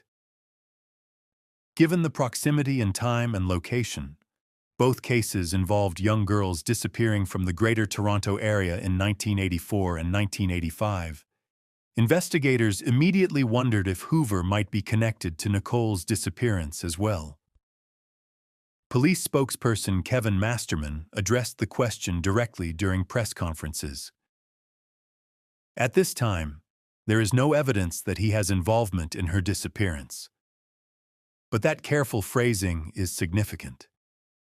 No evidence doesn't mean definitively ruled out. It means investigators have looked for connections and haven't found any. but it also leaves open the possibility that evidence could emerge in the future. The challenge is that Nicole's case has no DNA evidence, no physical remains, no crime scene where biological material was left behind. If Hoover had been involved, there's no way to prove it through the same genetic genealogy techniques that solved Christine Jessop's murder. Investigators examined Hoover's background, his whereabouts in July 1985, his connections to Etobicoke and the Summit Royal Building. They found no obvious link. He didn't live in the area. He didn't work in the area. There was no evidence he knew the Morin family or had reason to be in their building. But absence of evidence isn't evidence of absence. Just because investigators haven't found a connection doesn't mean one doesn't exist. Hoover could have been in that building for reasons that were never documented. He could have been visiting someone. He could have been working a temporary job. He could have simply been in the wrong place at the wrong time. Or rather, from Nicole's perspective, he could have been the predator who happened to be there when opportunity presented itself. We'll likely never know for certain. Hoover is dead. He can't be questioned. And without DNA evidence from Nicole's case, there's no way to use genetic genealogy to prove or disprove his involvement. But the connection between Christine Jessop's case and Nicole's will always haunt investigators. Two young girls, two disappearances within months of each other, two cases that went unsolved for decades. One finally cracked through modern technology, the other still waiting for answers. It's worth pausing to understand why some cases, like Nicole Morin's, remain unsolved despite massive investigative efforts, while others are eventually solved. The brutal truth is that cases without physical evidence are extraordinarily difficult to solve unless someone confesses or a witness comes forward. Modern forensic science has given investigators powerful tools: DNA analysis, genetic genealogy, digital forensics, cell phone tracking, security camera footage. But these tools only work if there's evidence to analyze. Nicole's case has no physical evidence, no body, no crime scene, no DNA to test, no security footage because the cameras weren't installed yet, no cell phone data because this was 1985 and cell phones weren't common. What investigators have are witness statements, most saying they saw nothing, and decades of tips ranging from credible to completely implausible. They have theories but no proof. They have suspects who've been investigated and cleared. They have files and files of documentation that leads nowhere. Compare this to cases that have been solved decades after the crime. The Golden State Killer was caught through genetic genealogy after DNA from crime scenes was matched to family members in DNA databases. The Bear Brook victims were identified the same way. Dozens of other cold cases have been cracked using these techniques, but they all had one thing in common: physical evidence from the crime that preserved DNA. Without that physical evidence, investigators are dependent on witness testimony, confessions, or new technology that can extract information from evidence previously thought to be useless. And sometimes, often, those breaks never come. This doesn't mean investigators have given up on Nicole's case. It means they're waiting for that one piece of information that could change everything. A witness who finally decides to speak. A deathbed confession. Someone who finds something they didn't realize was significant. A new technology that can extract information from evidence police already have. That's what keeps cold case investigators going. The knowledge that just one piece of information, just one break, could solve a case that's been unsolved for decades. The tangible costs of a case like Nicole's are significant. $1,800,000 in the first year alone. thousands more over the subsequent decades for periodic searches, age progression photography, DNA testing of potential matches, investigations of tips and leads, but the intangible costs are far greater. The emotional toll on investigators who worked the case and couldn't solve it, the career impact on detectives who spent years pursuing dead ends, the community trauma that changed how parents viewed their children's safety, the ripple effects through law enforcement, child protection services, and victim support organizations, and of course, the immeasurable cost to Nicole's family. Art Morin giving up his career to search for his daughter. Jeanette dying without ever knowing what happened. Melissa Elishuk carrying the weight of survivors' guilt and lost friendship. All the relatives and friends whose lives were marked by Nicole's absence. These costs are impossible to quantify, but all too real for those who've borne them. To fully understand the impact of Nicole Morin's disappearance, we need to understand the context in which it occurred. The mid-1980s were a terrifying time for parents in the Greater Toronto Area. A cluster of child abduction and murder cases shattered the illusion that Canadian communities were safe havens where children could play freely without fear. The nightmare began in January 1983 with 9-year-old Sharon Morningstar Keenan. She disappeared from near her home in Mississauga on January 23rd. Her body was found 2 days later. She'd been assaulted and murdered. Police identified a suspect, Dennis Melvin Howe, but he fled before arrest.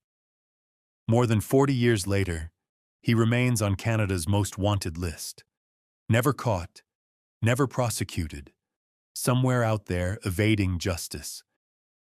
The fact that Sharon's killer was identified but never apprehended added an extra layer of horror to an already devastating case.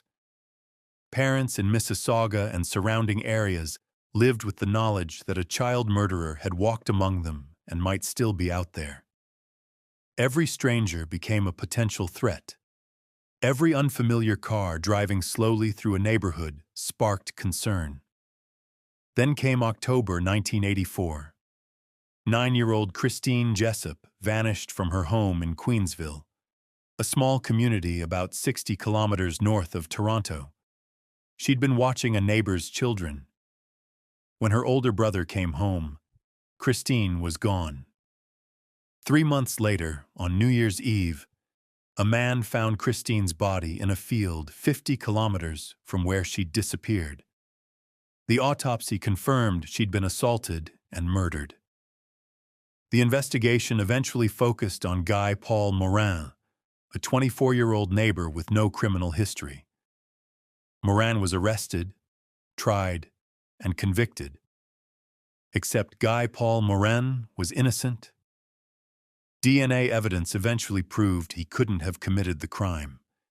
He'd spent years of his life in prison for a murder he didn't commit, while the actual killer remained free.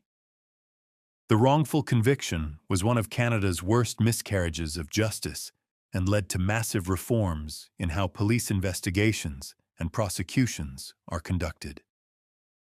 Between Sharon's disappearance in January 1983 and Christine's discovery on New Year's Eve 1984, every parent in the region was on edge. 2 young girls, similar ages, both abducted and murdered. The pattern suggested a predator actively targeting children. Then, July 30th, 1985 arrived. Nicole Morin vanished from a secure building in broad daylight. At the time, police and the public didn't know if these cases were connected. Were they dealing with one serial predator? Multiple predators operating independently? Random, unrelated tragedies that happened to cluster in time and space? The fear was palpable. Parents who'd previously let their children walk to school alone or play in local parks without supervision suddenly implemented strict rules. Children had to be accompanied at all times. They couldn't talk to strangers. They couldn't accept rides from anyone outside the immediate family. The era of childhood freedom that had characterized previous generations evaporated. And then, in July 1986, exactly 1 year after Nicole disappeared, it happened again.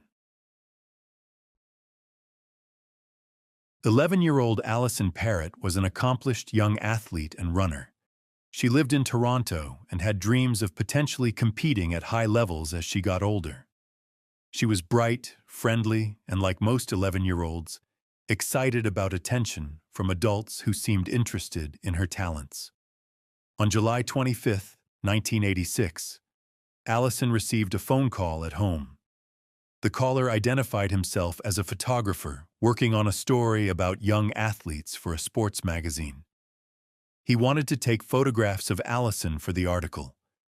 It was a tremendous opportunity, the kind that could open doors for a young athlete. Alison's family was thrilled. Alison met the photographer at a park in Toronto. She was wearing her running clothes, ready for the photo shoot that might launch her into the spotlight. She never came home. Her body was found in a wooded area. She'd been assaulted and murdered. The photographer, of course, didn't exist. Or rather, he existed. But he wasn't a photographer for a sports magazine. He was a predator who'd used the pretext of a photo shoot to lure a child into a vulnerable position. The sophistication of the deception was chilling. This wasn't a crime of opportunity like police believed Nicole's case to be. This was premeditated, planned. The predator had researched his victim, knew her interests and vulnerabilities, crafted a believable story, and executed his plan with cold calculation. For 13 years, the case remained unsolved. Then, in 1999, advances in DNA technology finally identified the killer, Francis Carl Roy, who died by suicide shortly after murdering Alison. He'd never been a suspect during his lifetime. Alison's mother, Leslie Parrott, channeled her unbearable grief into action. In 1987, just 1 year after Alison's murder, she founded Stay Alert, Stay Safe, which would become Canada's first national street-proofing program for children. The program was revolutionary in its approach.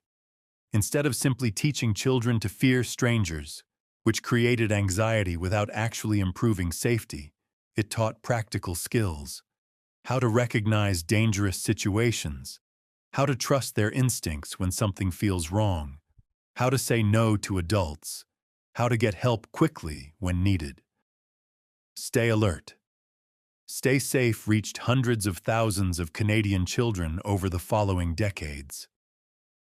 It's impossible to know how many abductions or assaults were prevented by children who'd learned these skills. But Leslie Parrott transformed her personal tragedy into a legacy that likely saved countless lives. So let's take stock. Between January 1983 and July 1986, a span of 3.5 years, 4 young girls were abducted in the Greater Toronto area. Sharon Morningstar Keenan, age 9, taken in January 1983. Body found. Killer identified but never caught. Christine Jessop, age 9, taken in October 1984. Body found. Wrong man convicted. Actual killer identified 36 years later through DNA. Nicole Morin, age 8, vanished in July 1985. No body, no killer identified. Case remains completely unsolved. Alison Parrott, age 11, taken in July 1986. Body found.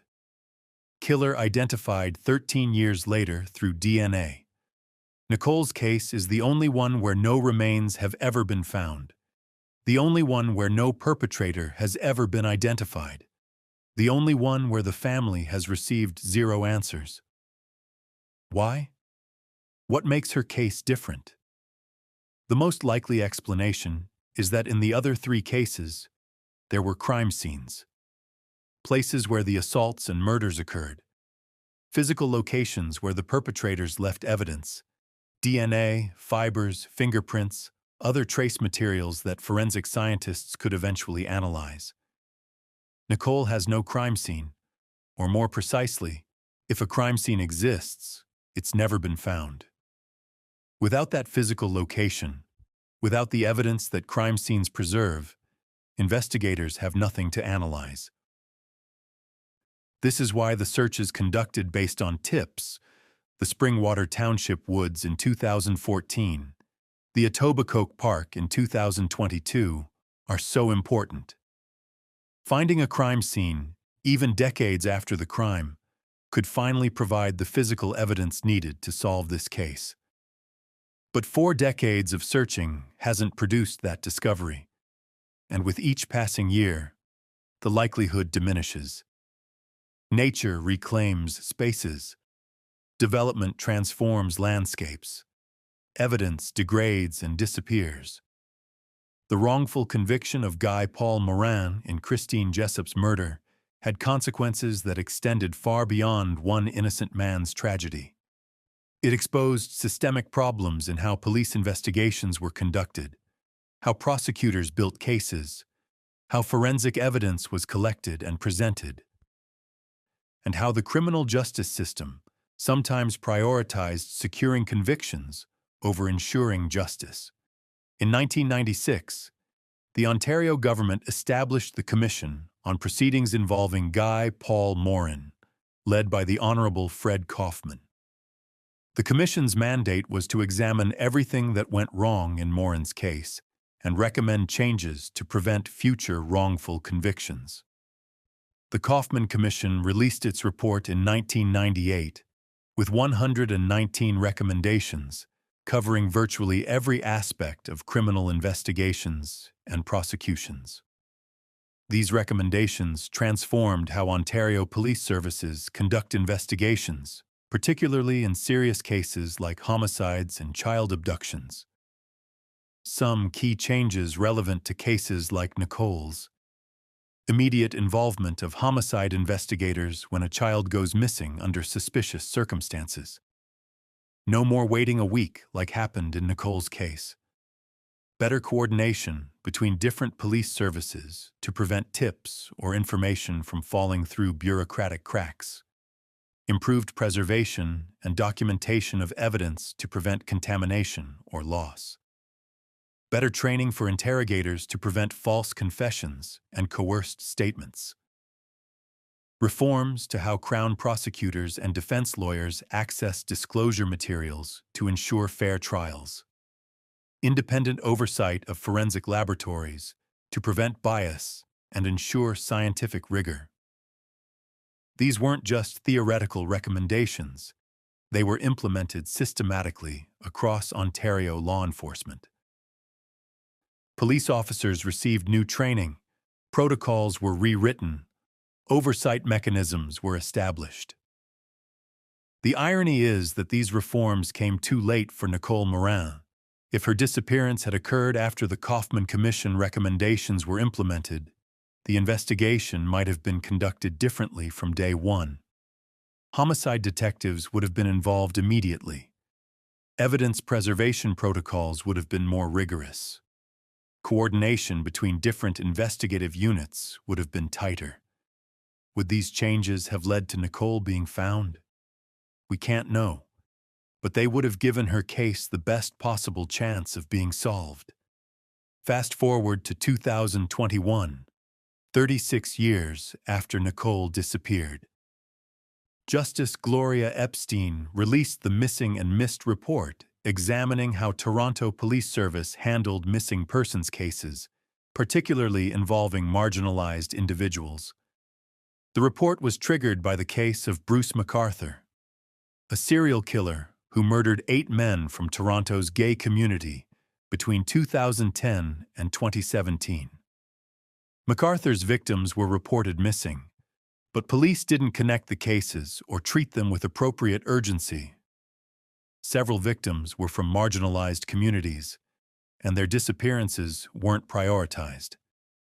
Justice Epstein's report issued 151 recommendations. Many focused on bias and discrimination in how police respond to missing persons reports, ensuring that cases involving LGBTQ individuals, sex workers, people with mental illness, and other marginalized groups receive the same urgency as cases involving children or middle-class families. But the report also included recommendations relevant to all missing persons cases. Creation of a dedicated missing persons unit with specialized training. Toronto Police implemented this in 2020, 35 years after Nicole vanished. Immediate risk assessment for every missing person report to determine appropriate response level. Better use of technology, including social media, public appeals, and data analysis. Improved coordination with families and community organizations. Regular case reviews to ensure old cases aren't forgotten and new techniques are applied as they become available. Nicole Morin's case is managed by this new missing persons unit. The officers assigned to it have specialized training that didn't exist when she disappeared. They have access to tools and technologies that would have seemed like science fiction in 1985. But they're still hampered by the fundamental problem. No evidence, no witnesses, no starting point, except an 8-year-old girl who stepped into an elevator and was never seen again. It's worth considering what modern investigators have available that the original task force lacked. DNA analysis. In 1985, DNA profiling was in its infancy. The technique was first used in a criminal investigation in England in 1986, 1 year after Nicole disappeared. Today, DNA is the gold standard for identifying perpetrators and victims. Genetic genealogy. The technique that identified Christine Jessop's killer and dozens of other cold case suspects didn't exist until the 2010s, when companies like 23andMe and Ancestry built massive consumer DNA databases that could be used to trace family trees. Digital forensics. In 1985, there were no cell phones to track, no computers in most homes, no internet, no digital trail of any kind. Today, most investigations involve analyzing digital evidence that provides timestamps, locations, and communications. Social media. When someone goes missing today, their face can be shared to millions of people within hours through Facebook, Twitter, Instagram, and other platforms. In 1985, spreading the word meant printing physical posters and hoping television news would cover the story. Security cameras. Today, Toronto is blanketed with cameras. Traffic cameras, store security systems, doorbell cameras, ATM cameras. Many investigations are solved by pulling footage from multiple sources and tracking a suspect's movements. In 1985, security cameras were rare and expensive. The Summit Royal building was literally installing them the day after Nicole vanished. National databases. Canada now has national databases for missing persons, unidentified remains, DNA profiles from crime scenes, fingerprints, and criminal records. These databases can automatically flag potential matches when new information is entered. In 1985, information sharing between police services was mostly manual and often incomplete. Amber Alerts. The emergency alert system that instantly notifies entire regions when a child is abducted didn't exist until 1996 and wasn't implemented in Canada until 2003. Age progression technology. In 1985, age-progressed images were drawn by hand by forensic artists making educated guesses. Today, computer algorithms analyze facial structure, genetic patterns, and aging research to produce more accurate predictions. Every single one of these tools would have been useful in Nicole's case. Some might have prevented her abduction entirely if security cameras had been installed one day earlier. Others might have solved it within days if DNA evidence had been collected and analyzed. This is the cruel reality of cold cases. Sometimes cases remain unsolved, not because investigators didn't work hard or didn't care, but because the technology needed to solve them simply didn't exist when the crime occurred. And sometimes, even when that technology eventually becomes available, it's too late. The evidence has degraded. The witnesses have died. The suspects have disappeared. The crime scene has been destroyed by development or nature. Time is the enemy of cold case investigators. Every year that passes makes resolution less likely. In July 2025, Toronto police held a press conference to mark the 40th anniversary of Nicole's disappearance. 40 years is a significant milestone in any cold case. It's long enough that many people who were alive when the crime occurred have died. Long enough that memories have faded and been distorted. Long enough that solving the case becomes exponentially more difficult. But it's also a milestone that generates media attention and public interest. Anniversaries are opportunities to appeal to the public one more time, to remind people that this case isn't closed, that investigators haven't given up, that someone out there knows something.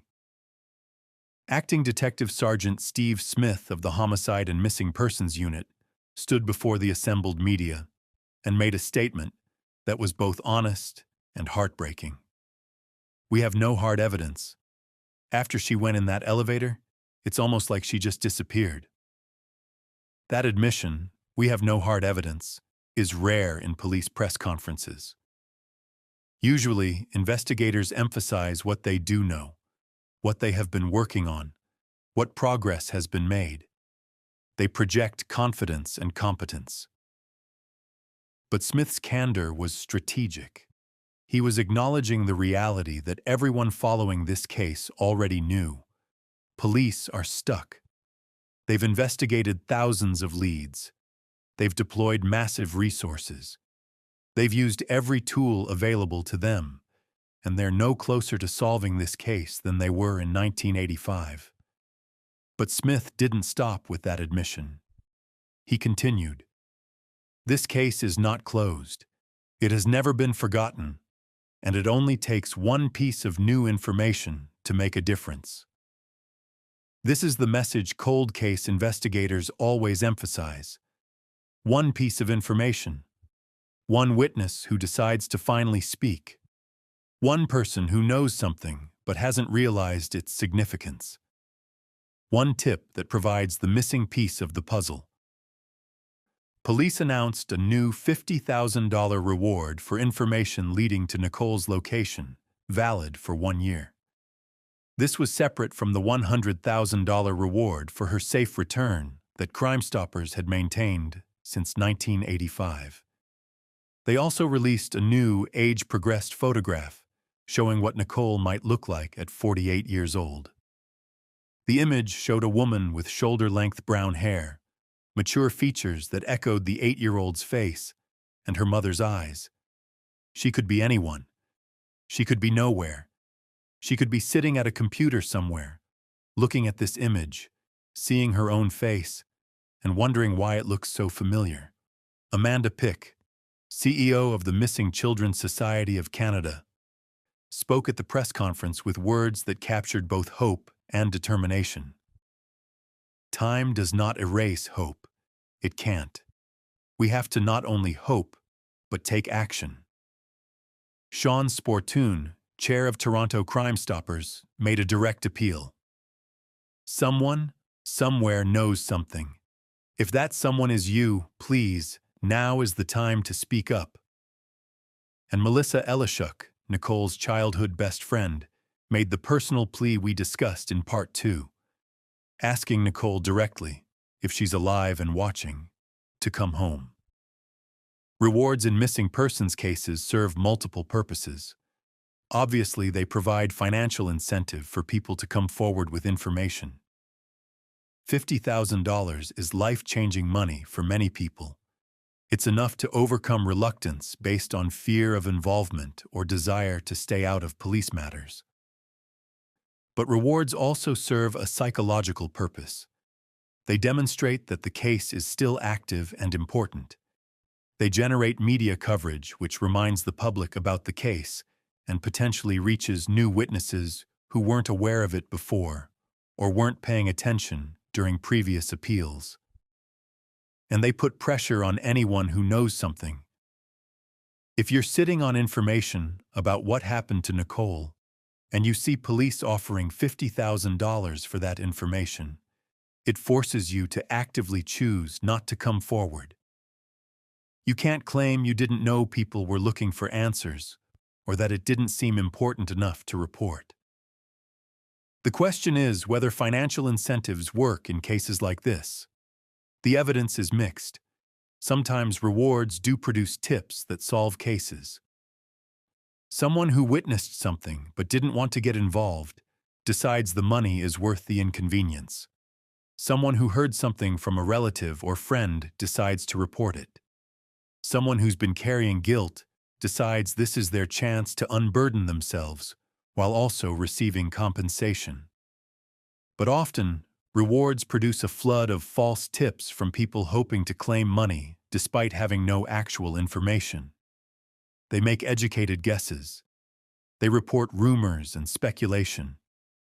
They waste investigative resources on leads that go nowhere.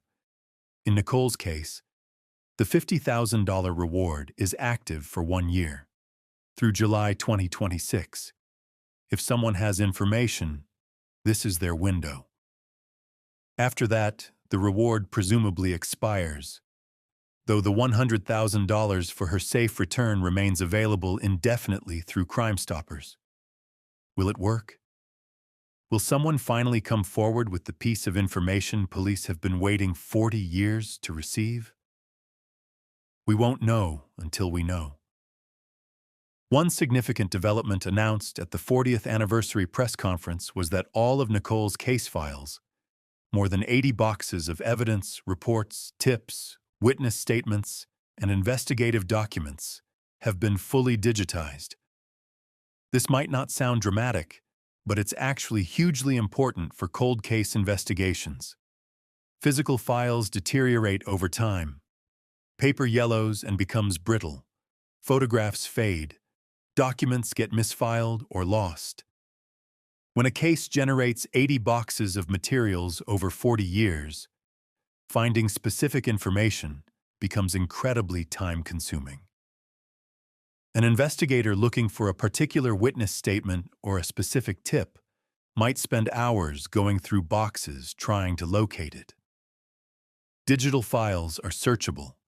An investigator can type in a name, a location, a date, or a keyword, and instantly find every document that references it. They can cross-reference information from different sources. They can identify patterns that might not be obvious when reading through materials sequentially. Digitization also preserves information. Digital files don't fade or deteriorate. They can be backed up and stored redundantly so they're never lost. Future investigators, using future technologies, will be able to access this information easily. And perhaps most importantly, digital files can be analyzed using modern software tools. Algorithms can identify patterns in tips and leads that human investigators might miss.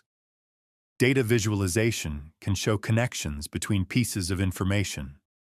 Statistical analysis can help prioritize which leads are most promising.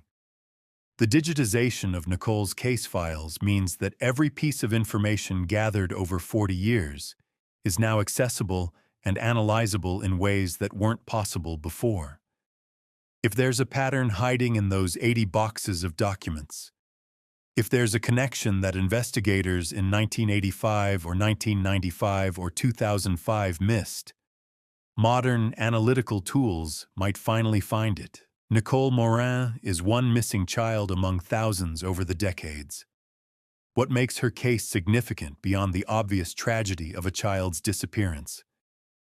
First, it's the mystery itself. How does someone vanish from a secure building in broad daylight with no witnesses, no evidence, no trace? The impossible nature of Nicole's disappearance has kept it in public consciousness in a way that cases with clearer explanations often aren't. Second, it's the timing. Nicole disappeared during that cluster of cases in the mid-1980s that forced Canadian society to reckon with child safety in new ways. Her case was part of the catalyst for changes in how children are taught about danger, how parents supervise their kids, how buildings implement security measures. Third, it's what the case reveals about the limitations of investigation when physical evidence doesn't exist. All the dedication, resources, and expertise in the world can't solve a case that has no starting point except an absence. And fourth, it's the human stories that surround it. Art Morin, who gave up his career to search for his daughter and still wakes every morning to her photograph. Jeanette, who died without answers. Melissa Elishuk, who became a police officer in response to losing her best friend. These aren't just names in case files. They're people whose lives were permanently altered by one terrible moment on a summer morning. Nicole's case reminds us that behind every cold case file is a universe of grief, loss, and unanswered questions. It reminds us that some mysteries endure not because people don't care or aren't trying, but because finding answers is genuinely, heartbreakingly difficult. And it reminds us that hope, however painful and exhausting, is sometimes all we have. Nearly 40 years after Nicole vanished, Art Morin still lives in the Etobicoke area. Not in the same apartment building. That would be too much for anyone to endure. But nearby. Close enough to the place where his daughter was last seen that he can visit whenever the grief becomes overwhelming. Close enough that if Nicole somehow found her way home, she wouldn't have far to look. His apartment is a shrine to his missing daughter. Her photograph hangs on the wall beside his bed, not a small, discreet frame tucked away somewhere, but prominently displayed where it's the first thing he sees every morning and the last thing he sees before sleep. Starting and ending each day with Nicole's face ensures she's never far from his thoughts, though truthfully, she never is anyway. Art keeps a box of Nicole's personal items, her schoolwork, showing the neat handwriting of a child trying to make her letters perfect. Cards she made for him on Father's Day, decorated with crayon drawings and messages of love. Notes she wrote, capturing her thoughts and imagination. These aren't items he's preserved for sentimental value, though they're certainly sentimental. He's preserved them with a specific purpose in mind. If she comes back, Art has said in interviews, I want to show her that she was never forgotten. Think about that statement for a moment. If she comes back. Not when. Not if she's found. If she comes back. The phrasing suggests Nicole walking through a door under her own power, returning home after an absence that's lasted 40 years. Is this realistic? Is it healthy? Or is it the only way art can survive, by maintaining hope, no matter how impossible that hope might be? There's no easy answer to those questions. Grief counselors and psychologists who work with families of missing persons walk a delicate line between encouraging realistic acceptance and not crushing the hope that keeps people going. Some families need closure to heal. Others need hope to function. Art Morin is clearly in the second category. He's chosen hope over closure, possibility over acceptance. Every knock on the door could be Nicole. Every phone call could be the call. Every anniversary brings renewed hope that this will be the year someone comes forward with information. When asked about Christmas, a holiday that's supposed to be about family and togetherness. Art's response reveals the depth of his loss. I don't have a wish. To tell the truth, Christmas doesn't mean very much to me now. What do you say to a man who's spent 40 years waiting for his daughter to come home? What comfort can be offered that isn't hollow and inadequate? There are no words that make this better, no platitudes that ease this kind of pain. So Art endures. He gets up each morning and looks at Nicole's photograph. He keeps her memory alive. He waits, and he hopes. Jeanette Morin's path was different from Art's, but no less tragic. She remained in the penthouse apartment at Summit Royal for years after Nicole disappeared. How could she leave? This was the last place Nicole had been. This was where Nicole would come looking for her mother if she ever found her way home. Leaving felt like abandonment, but staying meant living in a space haunted by memories. Every time Jeanette walked through the apartment, she passed places where Nicole had played, where she'd done homework, where she'd watched television, where she'd packed her beach bag that final morning. The apartment was supposed to be a home. Instead, it became a monument to absence. Eventually, Jeanette did move. She relocated to North Bay, a city several hours north of Toronto. Perhaps she thought distance from the place of trauma would help. Perhaps she needed to escape the constant reminders. Perhaps she simply couldn't afford to stay in Toronto anymore after the financial strain of Nicole's disappearance. But grief follows you. You can't escape it by changing locations. Jeanette continued to struggle with depression and anxiety. She consulted psychics, desperate for any information about what happened to her daughter. She clung to hope that Nicole was alive somewhere, maybe taken by someone who wanted a child, maybe being raised under a different name. Friends who knew her described how the disappearance fundamentally changed who she was. The outgoing, energetic woman who'd run a successful home daycare became withdrawn and grief-stricken. She had difficulty maintaining relationships. She struggled with the simplest tasks. She was stuck in that moment on July 30th, 1985, unable to move forward, forever waiting for a resolution that never came. In 2007, 22 years after Nicole vanished, Jeanette Morin suffered a fatal heart attack. She was only in her 50s, too young, but grief takes a physical toll that's well documented by medical research. Chronic stress affects the cardiovascular system. Depression impacts overall health. The body keeps the score, as trauma specialists say. Jeanette died without ever knowing what happened to her daughter. She spent her final years in limbo, unable to properly grieve because grief requires acknowledging loss. And how do you acknowledge a loss that isn't confirmed? She never got to attend Nicole's funeral because there was never a funeral to attend. She never got to bury her child because there was never a body to bury. She simply died not knowing. And that might be the cruelest fate of all. 40 years of investigation, thousands of tips, hundreds of searches, and still no definitive answer to the most basic question. What happened to Nicole Morin?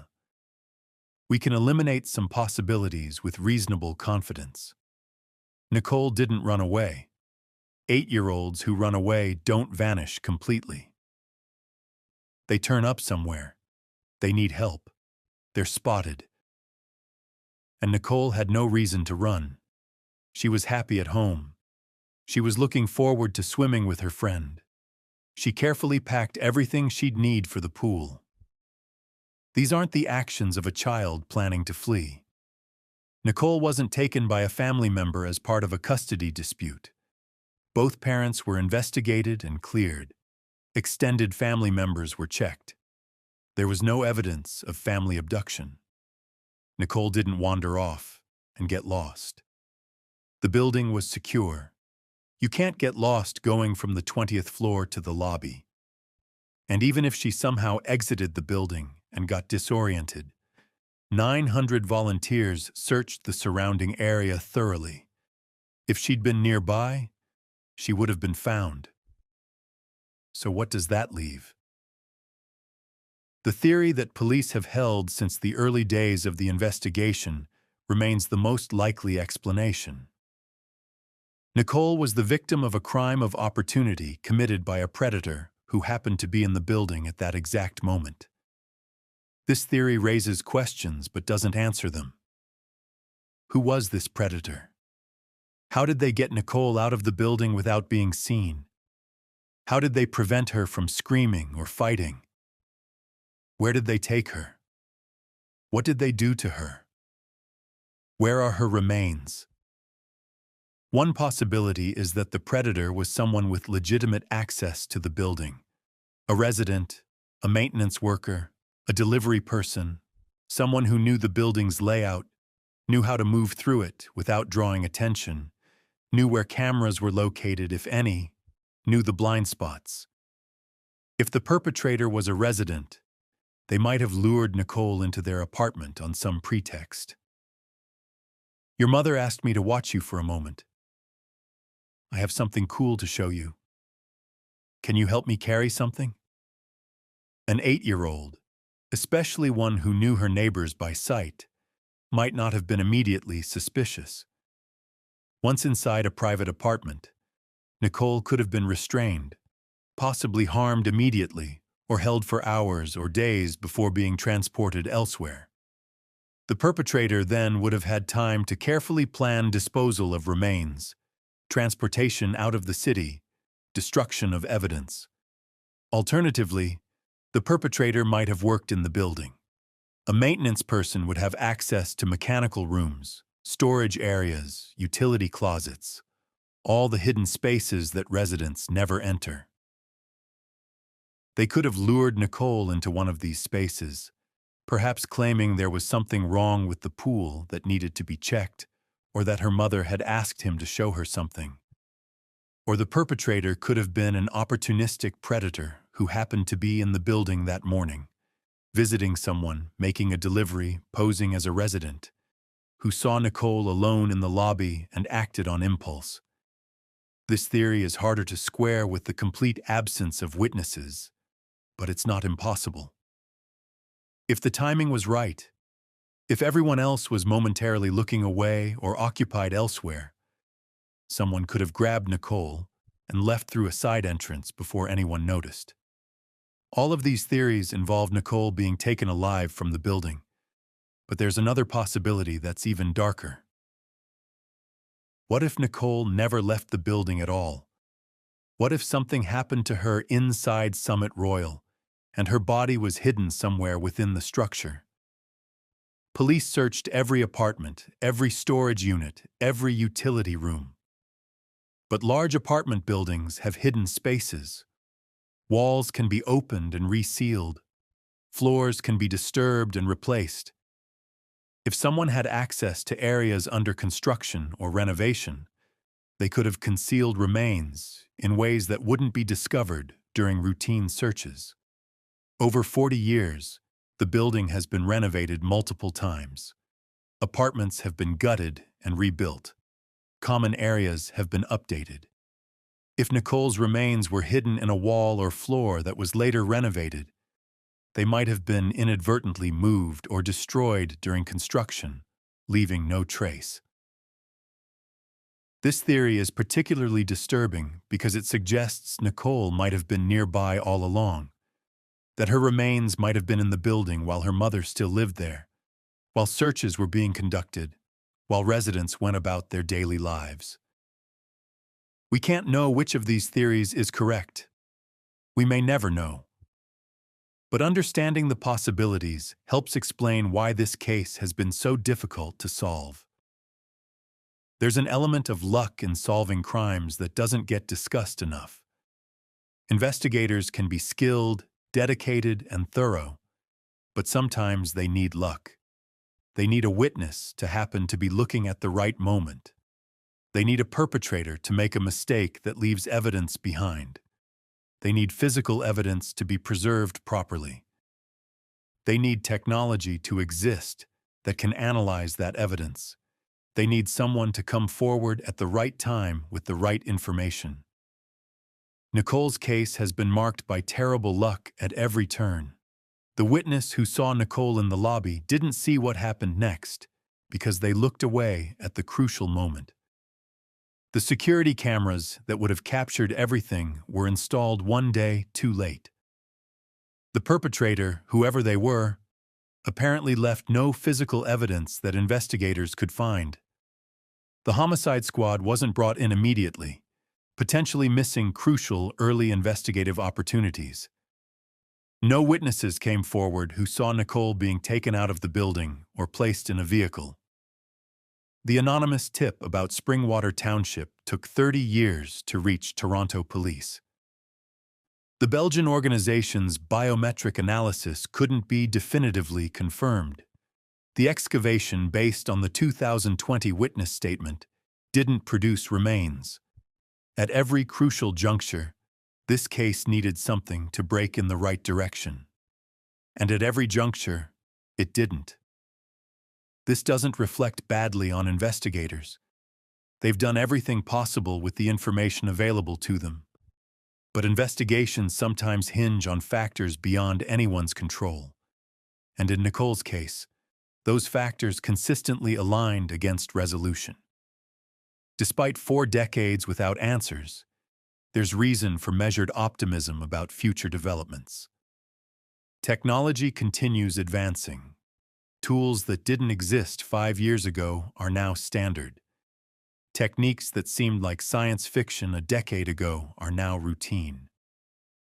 Environmental DNA analysis can now detect human presence from soil samples, even years after someone was in a location.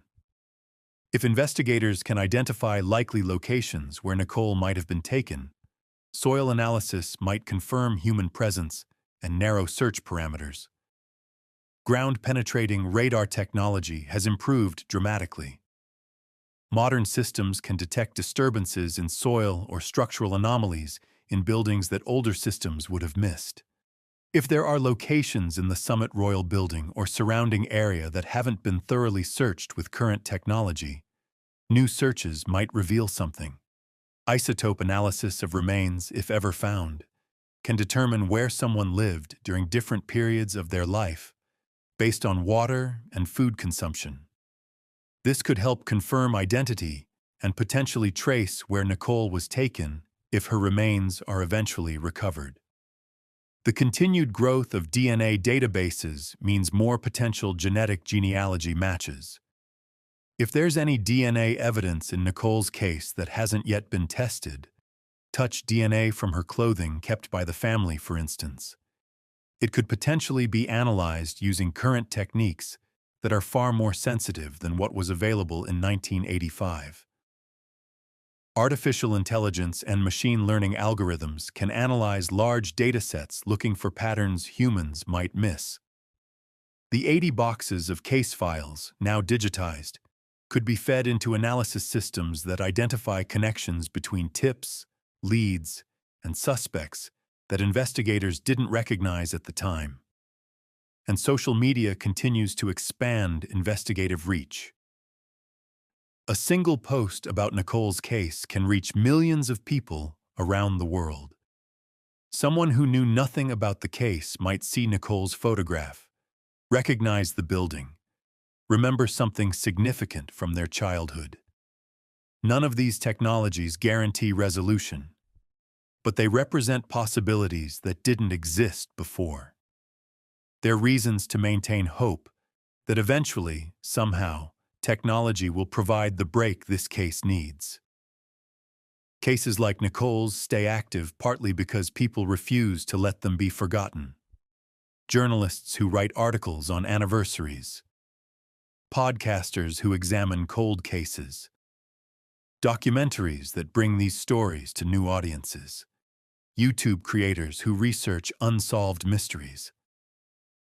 Every time someone covers Nicole's case, It reaches people who might not have heard about it before. And that's crucial because the person who holds the key to solving this case might not realize they do. Maybe someone lived in the Summit Royal Building in 1985 as a child. Maybe they saw something, a person, a vehicle, unusual activity that seemed unimportant at the time. Maybe they've never connected their memory to Nicole's disappearance because they didn't know the details or didn't realize the timing matched. Then they see a documentary or write an article and something clicks. They realize that what they saw might actually be significant. They decide to come forward. Or maybe someone heard a family member make a comment decades ago. A father or uncle or older brother who said something cryptic about knowing what happened to that missing girl. At the time, the listener was too young to understand or too intimidated to question it. Now, seeing renewed coverage of the case, they decide it's time to tell someone. Or maybe someone knows Nicole.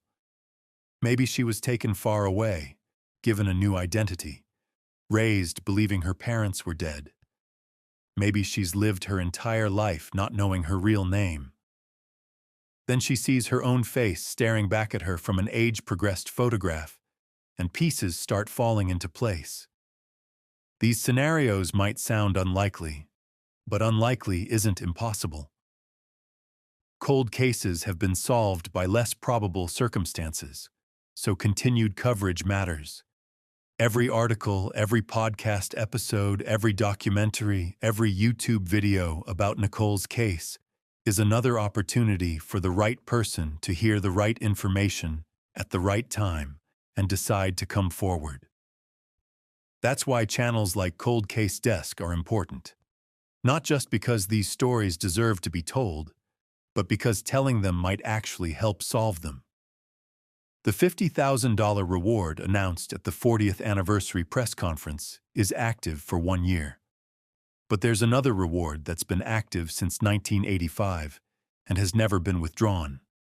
The $100,000 offered by Toronto Crime Stoppers for Nicole's safe return. $100,000 might not sound like much today compared to some of the multi-million-dollar rewards in high-profile cases. But remember when this reward was established. In 1985, $100,000 was significant money. It would be equivalent to approximately $250,000 in today's currency. Crime Stoppers has maintained this reward for 40 years. They've never reduced it. They've never put a time limit on it. They've never suggested they're going to withdraw it. This speaks to the organization's commitment to Nicole's case. Crime Stoppers could have decided decades ago that the likelihood of Nicole being returned alive was so remote that maintaining the reward wasn't justified. They could have redirected those committed funds to other cases where the chances of resolution were higher. But they didn't. They kept the reward active because even the slimmest possibility that Nicole might be alive somewhere, maybe being held against her will, maybe having been raised with a false identity, maybe looking for a way to escape and come home. That possibility, however remote, is worth maintaining the incentive. The reward has an interesting structure. The $100,000 is specifically for Nicole's safe return. It's not for information leading to her location if she's deceased. It's not for information that helps solve the case. It's for bringing Nicole home alive. This creates a unique incentive. If someone knows where Nicole is and she's being held by someone, say, a family member who abducted her decades ago, this reward gives them a reason to facilitate her release. They can collect life-changing money while also doing the right thing. Is anyone ever going to claim this reward? After 40 years, it seems increasingly unlikely. But Crime Stoppers clearly believes maintaining it is worth the cost, both financial and as a signal that this case matters. There's a broader philosophical question raised by cases like Nicole's that remain unsolved for decades. What do we owe to victims and their families? Obviously, we owe them justice. We owe them answers. We owe them the truth about what happened. But when justice can't be achieved, when answers aren't available, when truth remains elusive despite exhaustive efforts, what then? At minimum, we owe them memory. We owe them the assurance that they haven't been forgotten. We owe them continued effort to find answers even when those efforts seem futile. We owe them dignity in how their stories are told. Nicole Morin isn't just a case number. She isn't just statistics about missing children. She isn't just an unsolved mystery to be analyzed dispassionately. She was a real child with hopes and dreams, with people who loved her, with a whole future that was stolen. When we talk about Nicole's case, we need to remember that the facts matter. The investigation matters.